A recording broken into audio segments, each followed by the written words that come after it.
just more updates that are coming in, which I'll highlight for our viewers. There have been explosions that have been reported in Riyadh as well. Remember that there are US bases in Saudi, which is now being targeted actively by Iran. I can also tell you that in Abu Dhabi, while we've seen an explosion being reported, some residents of Abu Dhabi have also received a clear alert instructing them to shelter in closest secure buildings to steer away from windows due to missile threats. So the UAE also now taking all possible measures to ensure the safety of their residents. A statement that's just come in from Israel, and I did highlight for you that Khamenei's residence was also targeted in the course of these strikes that took place in Tehran, in Iran this morning.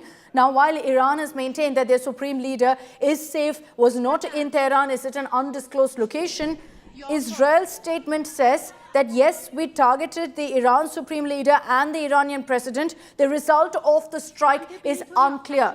So they're not ruling out that they've managed to hit the target, meaning that they've targeted and hit the supreme leader where he's based. We don't know that particular communication from Iran. Iran says no, he's perfectly safe. He was not in Tehran. But I'll bring in General Dhillon also on this broadcast. General, you heard what Natasha has to say. Are you in agreement with that?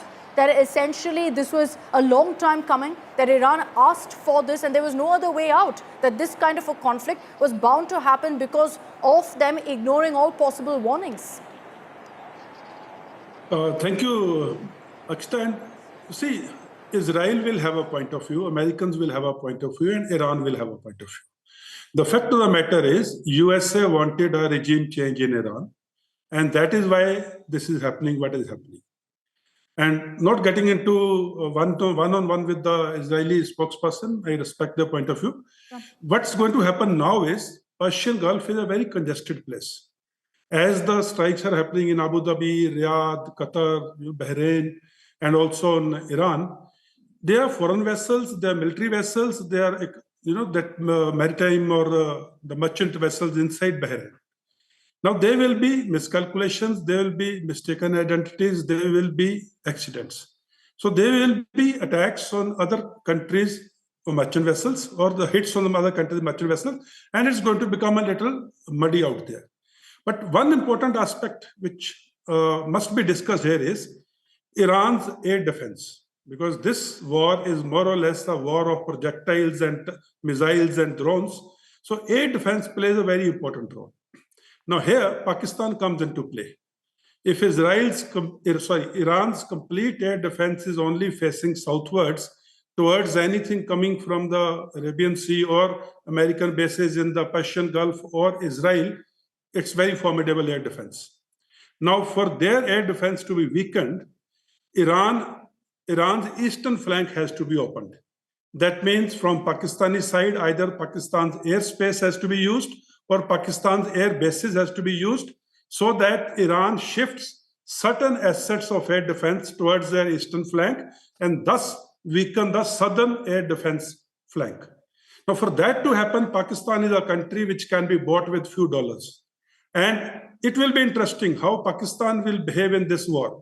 Will it be fighting side by side with Israel against a fellow Islamic country in the region? Or will it not give their airspace and air bases to Americans and Israelis to use from the eastern flank of Israel? So I think from the military man's point of view, interesting days ahead. And most important is the Strait of Hormuz. If Strait of Hormuz is mined or not allowed to be used by the merchant vessels, I think there's going to be a blockade, and which is going to impact the whole world economically. Well, to me, already the whole world is impacted with what we're seeing. But you make an important point, General, also about the Strait of Hormuz, because the last time also that we saw this kind of an escalation, that was one of the biggest talking points about how the strait will also be weaponized in a way to ensure that the entire world is affected by the escalation we're seeing right now. This is beyond an escalation. This is now a full-blown war that's playing out. And the question that will be asked is, where will this end? Who will have to mediate for some sort of peace and calm to be restored in the Middle East? Because right now, the kind of information that's trickling in, it's minute after minute of explosions, of missile attacks being reported in the Middle East. I'll get you Trump's latest message that's coming in right now. He's posted at this point on social media saying Iran tried to interfere in 2020-2024 elections to stop Trump and now faces renewed war with the United States. Trump essentially has attached a detailed article that refers to interference in the elections by Iran as well. This is a statement that Trump has made, essentially trying to suggest that the Iranian regime had it coming. Remember, he issued an 8-minute statement, and that's in fact the latest post on social media.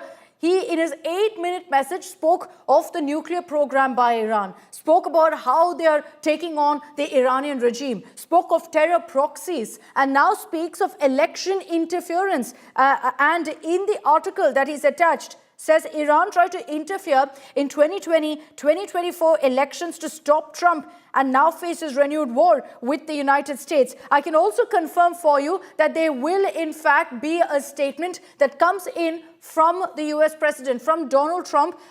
For them, of course, and we understand it will be later tonight on Saturday morning America time. So that's going to be later in the evening for us, where Trump is going to detail out exactly what Operation Epic Fury has actually accomplished. That's the term that's being used by America right now. They've referred to this operation against Iran as Operation Epic Fury. Israel is calling it Operation Roar of the Lion.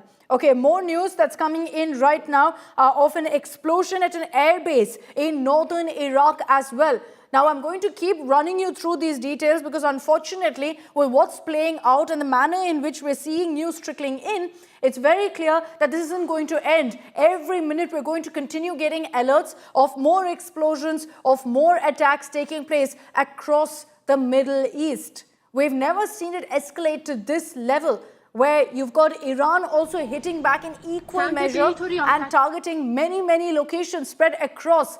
Every single target within their reach, they've now hit out at it. And as General Dillon also highlighted, this could spread further. If Pakistan is roped in, which at this point is in a catch-22 situation, then you're going to see things only get worse, escalate further at this point. Now, Iran will in fact, and Iran has issued a statement saying that our forces will go ahead and defend the country in every manner that we deem fit. They've also demanded intervention by the United Nations, saying there must be an immediate meeting by the UN to consider and address what they call an unprovoked attack by US and Israel. Israel at this point has made it very clear that if these counterattacks by Iran continue, they will be forced to continue with their strikes, and you could see a fresh wave of missiles headed towards Iran once again.